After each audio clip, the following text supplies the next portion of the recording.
ओम नमः शिवाय। श्री महाराज जी सरकार की जय। श्री महाराज जी सरकार द्वारा लिखित श्री शिव पुराण जी की जय।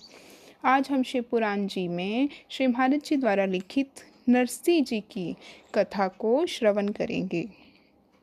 श्री महाराज जी बता रहे हैं कि जब नरसिंह मेहता जी की भाभी ने उन्हें अपमानित करके घर से बाहर निकाल दिया, तो वो गांव से बाहर एक शिवालय था।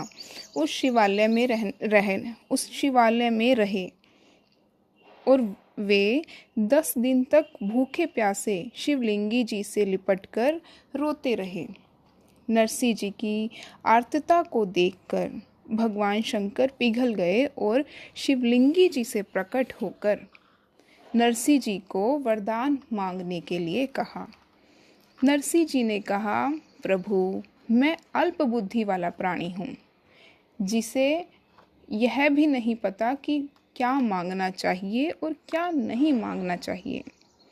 आप ही, अपने आप ही जिसमें मेरा कल्याण हो, वो वरदान मुझे दे दीजिए।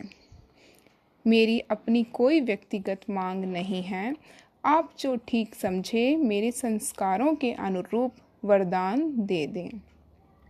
क्योंकि नरसिंह के पुराने संस्कार भगवान श्री कृष्ण से जुड़े थे, अतः भगवान शंकर नरसिंह को उठाकर भगवान श्री कृष्ण के रास मंडल में ले गए और भगवान श्री कृष्ण से बोले कि आपका भक्त नरसिंह आपकी शरण में आया है, आप इसे स्वीकार करें। हमारे श्री महाराज जी बता रहे हैं कि देखो, आराधना हुई भगवान शंकर की और भगवान शंकर ने नरसिंह को भगवान श्री कृष्ण से मिला दिया। आप जिस भी तरफ जाना चाहोगे, ये उस तरफ की टिकट दे देंगे। श्री महाराज जी सरकार ने सभा में भी काफ़ी बार कहा है कि भोलेनाथ और माता पार्वती लाल लाडली जी के श्री चरणों की, उनकी भक्ति की ये टिकट देते हैं। जो भी मनुष्य इस पवित्र कथा को, शिव पुराण को नहीं सुनते, वो घोर नरकों में घोर कष्ट पाते हैं और कष्ट भोगने के बाद भी जंगली सूअर बनते हैं। और जो मनुष्य पवित्र भावना और श्रद्धा निष्ठा से शिव पुराण की कथा को सुनता है, वो जहाँ जाना चाहता है भगवान शंकर उसे वहाँ भेज देते हैं। श्री महाराज जी सरकार कह रहे हैं कि देख लेना, तुम्हारी मनोकामना भोलेनाथ ज़रूर पूरी करेंगे। श्री महाराज जी सरकार हमें बता रहे हैं कि लीला गुण आदि के भेद से एक ही भगवान के अनेक नाम और रूप होते हैं। भगवान के जिस नाम व रूप में तुम्हारी श्रद्धा और निष्ठा है, तुम उसी को अपनाओ, किंतु भगवान के अन्य नाम और रूपों की कभी भूल से भी उपेक्षा मत करो। श्री महाराज जी सरकार बता रहे हैं कि जैसे पतिव्रता नारी सेवा तो परिवार के सभी सदस्यों की करती है, किंतु प्यार अपने पति से करती है। परिवार के सदस्यों की सेवा करने से नारी का पतिव्रत धर्म समाप्त नहीं होता। इसी प्रकार भगवान के विभिन्न नाम रूपों में कोई भेद नहीं है। यह भेद संप्रदायों के संकीर्ण दायरों में फंसे हुए लोगों ने खड़ा किया हुआ है। जैसे कई बार हम सुनते हैं कि ब्रह्मा जी ने पूरी सृष्टि की है, कई बार हम सुनते हैं कि नारायण जी ने सृष्टि की है, कई बार हम सुनते हैं कि माता दुर्गा ने, माता शक्ति ने पूरी सृष्टि का निर्माण किया है।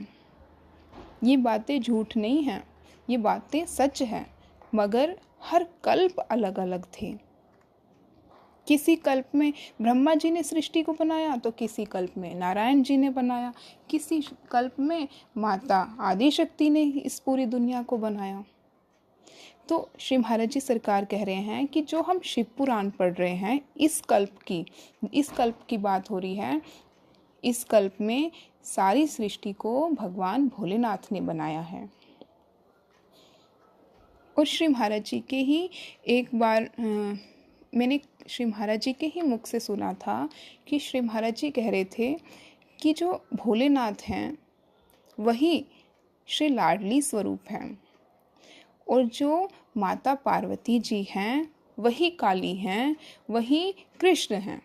और श्री महाराज जी अंत में बता रहे हैं कि जो प्राणी सदा शिव का ध्यान करते हैं, जिनकी वाणी सदा विश्वनाथ की यशो कीर्ति का गुणगान करती रहती है, जो प्राणी अपने कानों से शिव कथामृत का पान करते हैं, इस जीव जगत की सृष्टि में उन्हीं का जन्म लेना सफल होता है और ऐसे प्राणी निश्चय ही संसार सागर से पार हो जाते हैं।